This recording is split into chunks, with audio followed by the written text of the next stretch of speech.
Hidup dikatakan bagaikan koin. Di satu sisi ada kegagalan, sementara di sisi yang lain ada keberhasilan. Dan keduanya tidak mungkin muncul pada saat yang bersamaan. Saat sisi yang satu muncul, maka sisi yang lain akan menunggu. Shalom, selamat sore jemaat yang terkasih dalam Tuhan Yesus Kristus. Pada kesempatan persekutuan Komisi Wanita Ester pada sore hari ini, kita bersama-sama akan merenungkan satu tema, bangkit dari kegagalan. Mari sebelum kita masuk dalam pemberitaan firman Tuhan pada kesempatan sore hari ini, kita merendahkan hati kita di hadapan Tuhan, kita bersatu hati di dalam doa. Bapa di dalam kerajaan surga, kami sungguh bersyukur karena Tuhan tetap memelihara hidup kami sampai dengan hari ini. Apapun keadaan kami, meskipun berulang kali kami melakukan kesalahan, kami gagal, tapi Tuhan tetap mengasihi kami. Tuhan tetap memelihara hidup kami. Pada kesempatan sore hari ini Tuhan, kami ingin merenungkan satu bagian firman Tuhan.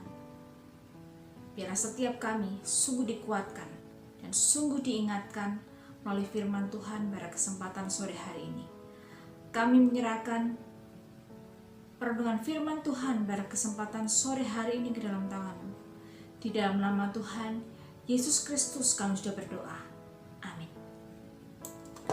Jemaat terkasih dalam Tuhan Yesus Kristus, perenungan firman Tuhan pada kesempatan sore hari ini terambil dari Injil Lukas pasal yang ke-22 ayat yang ke-56 sampai dengan yang ke-62. Firman Tuhan berbunyi demikian.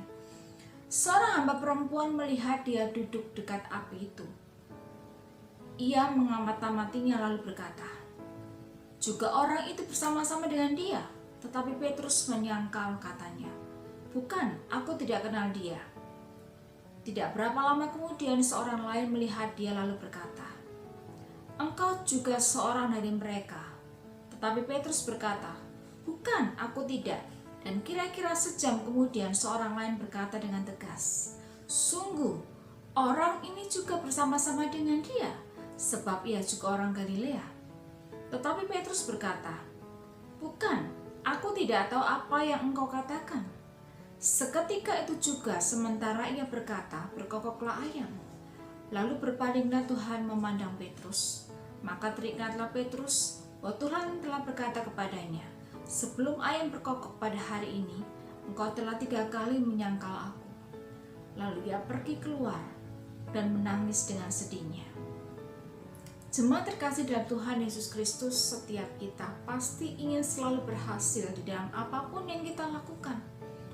Namun terkadang hal itu tidak sesuai dengan harapan kita. Tidak jarang orang mengalami kegagalan berulang kali di dalam hidupnya. Seorang anak yang baru belajar berjalan tidak terhitung berapa kali dia harus jatuh, kemudian dia bangkit lagi sebelum dia bisa berjalan. Gagal itu memang tidak enak. Kegagalan itu bisa membuat kita menangis. Kegagalan itu ibarat seperti kerikil-kerikil yang berserakan di jalan. Kita perlu menyisihkan kerikil-kerikil tersebut, lalu kita kembali berjalan. Ingat, kesuksesan bukan akhir. Sebaliknya, kegagalan bukan hal yang fatal. Banyak kisah orang yang sukses mengalami kegagalan berulang kali sebelum dia meraih impian gemilangnya pada hari ini. Siapa tidak kenal Jack Ma, pendiri dari Alibaba Company. Jack Ma lahir dari keluarga miskin di Cina dan beberapa kali gagal lolos masuk universitas, dan dia juga pernah ditolak untuk bekerja di perusahaan ternama KFC. Jack Ma juga tidak memiliki pengetahuan tentang internet ataupun coding. Tetapi saat pertama kali dia mengenalnya, dia begitu tertarik. Lalu dia membuat perusahaan internet. Tapi gagal setelah 4 tahun beroperasi sebelum dia mendirikan Alibaba. Dia memanfaatkan jaringan koneksinya dan meyakinkan mereka untuk berinvestasi pada bisnisnya. Dan sekarang Jack Ma menjadi orang terkaya di Cina. Jack Ma pernah menyatakan bahwa jangan menyerah. Hari ini keras, besok lebih keras, tapi lusa akan indah.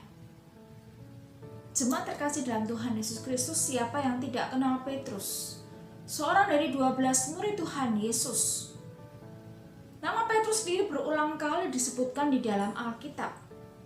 Bahkan dia dikenal sebagai juru bicara tidak resmi dari 12 murid.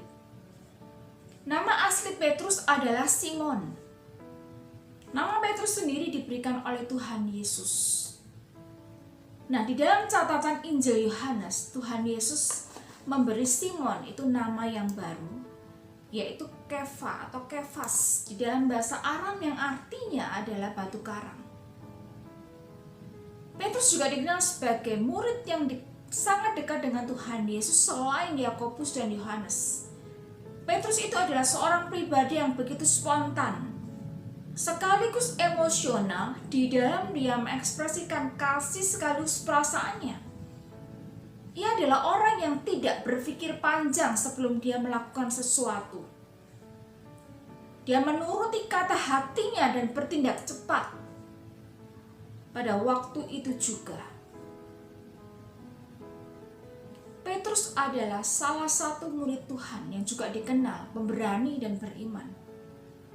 Di dalam perjalanan imannya mengikuti Tuhan Yesus, Petrus pernah menyatakan satu pengakuan iman yang luar biasa. Dia menyebut Yesus itu adalah Mesias, anak Allah yang hidup di dalam Matius 16 ayat yang ke-16. Petrus adalah orang yang pertama kali menyebut Yesus anak Allah yang hidup. Menyebut Yesus dengan sebutan Mesias. Ini adalah satu pengakuan iman yang luar biasa. Jemaat terkasih dalam Tuhan Yesus Kristus, Petrus adalah salah satu dari murid Tuhan Yesus. Dia manusia biasa sama seperti halnya kita. Sikapnya yang spontan membuatnya jatuh di dalam kesalahan. Seperti kita yang juga bisa melakukan kesalahan. Di dalam satu kesempatan, di dalam percakapan pada perjamuan makan malam, Tuhan Yesus pernah memperingatkan Petrus. Dia berkata kepada Petrus bahwa sekarang iblis sedang menampi seperti gandum. Dan Yesus berkata kepada Petrus bahwa ia berdoa bagi Petrus supaya imannya jangan jatuh. Imannya jangan gugur, di dalam Lukas 22 ayat 31 dan 32. Tetapi Petrus tanpa pikir panjang menyatakan bahwa Tuhan, aku bersedia masuk penjara dan mati bersama-sama dengan Engkau, di dalam ayat yang ke-33. Tetapi Yesus dengan jelas menjawab, aku berkata kepadamu Petrus, hari ini ayam tidak akan berkokok sebelum engkau 3 kali menyangkal aku. Petrus dengan yakin berkata bahwa ia akan mati bersama-sama dengan Tuhan. Tetapi Tuhan Yesus tahu apa yang akan terjadi kemudian. Apa yang Yesus katakan kepada Petrus adalah satu peringatan bagi kita semua. Bahwa kita adalah manusia yang lemah. Kita bisa jatuh, kita bisa gagal, kita bisa melakukan kesalahan, kita bisa loyo, kita bisa patah semangat. Ketika Tuhan Yesus ditangkap, para murid termasuk Petrus itu lari meninggalkan Tuhan Yesus. Sebagaimana kita ketahui, Yesus ditangkap dan dia dibawa ke rumah imam besar dan Petrus mengikutinya. Dan di halaman rumah imam besar itu, seorang hamba perempuan berkata kepada Petrus, dan juga 2 orang yang lain berkata kepada Petrus. Mereka menyatakan bahwa Petrus kenal dengan Tuhan Yesus. Tapi dengan tegas Petrus menyatakan, aku tidak kenal siapa Yesus itu. Dan seketika itu juga ayam berkokok. Dan Petrus ingat akan apa yang Tuhan Yesus pernah katakan kepada dia. bahwa hari ini sebelum ayam berkokok, 3 kali Petrus telah menyangkal Tuhan Yesus. Lalu Petrus kemudian menyesal dan menangis. Jemaat terkasih dalam Tuhan Yesus Kristus, di dalam peristiwa tersebut Petrus mengalami kegagalan untuk menyatakan imannya. Petrus harus mengenakan label kegagalan yang begitu menyedihkan dibandingkan dengan seorang murid Tuhan yang taat. Tetapi Petrus menyesali perbuatannya kepada Tuhan dan dia mau mencari Tuhan. Kegagalan adalah alat pembelajaran yang luar biasa, sebagaimana kegagalan yang dialami oleh Petrus. Tuhan mengubah kegagalan Petrus menjadi satu pelajaran untuk mendewasakan dia.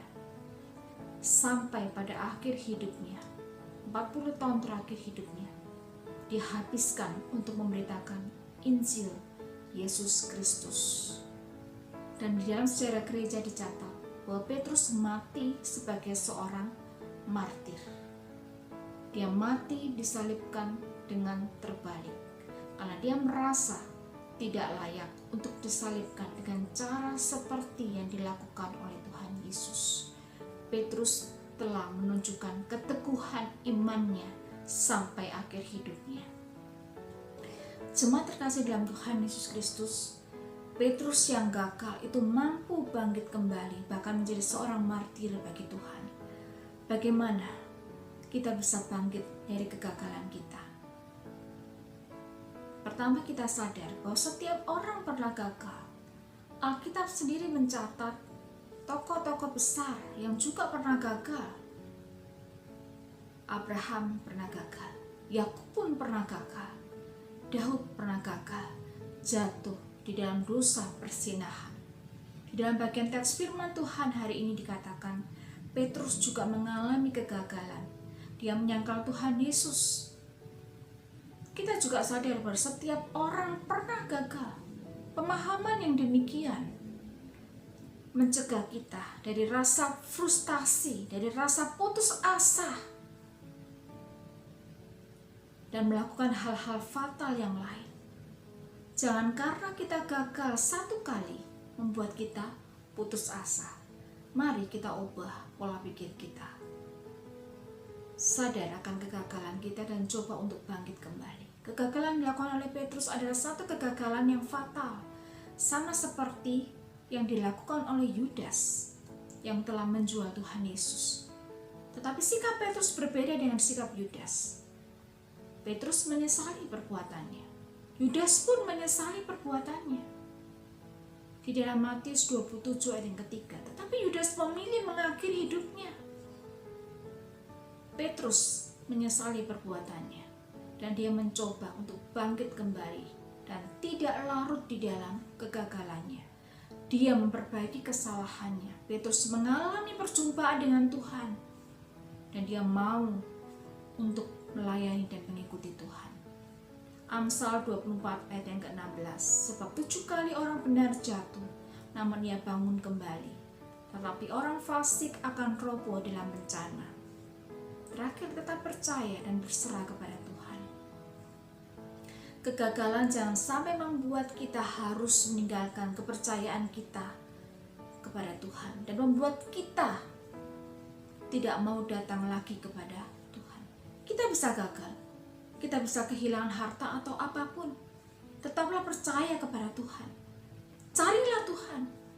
Dialah yang punya segala sesuatu. Kekuatan kita untuk bangkit ada di dalam Dia. Filipi 4:13, segala perkara dapat kutanggung di dalam Dia yang memberi kekuatan kepadaku.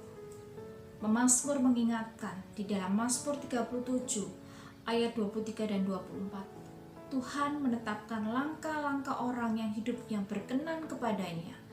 Apabila ia jatuh tidaklah sampai tergeletak, sebab Tuhan menopang tangannya. Orang yang benar tidak akan pernah Tuhan biarkan sampai jatuh tergeletak, karena Tuhan senantiasa menopang dia. Kegagalan adalah cara Tuhan untuk mengajar orang percaya supaya lebih bijak dan taat kepada Dia. Siapapun bisa mengalami kegagalan. Mari kita bersama-sama, ketika kita mengalami kegagalan, kita bangkit kembali untuk meraih satu kehidupan yang jauh lebih baik. Biarlah firman Tuhan pada kesempatan sore hari ini menguatkan kita, memberkati setiap kita. Tuhan Yesus memberkati kita semua.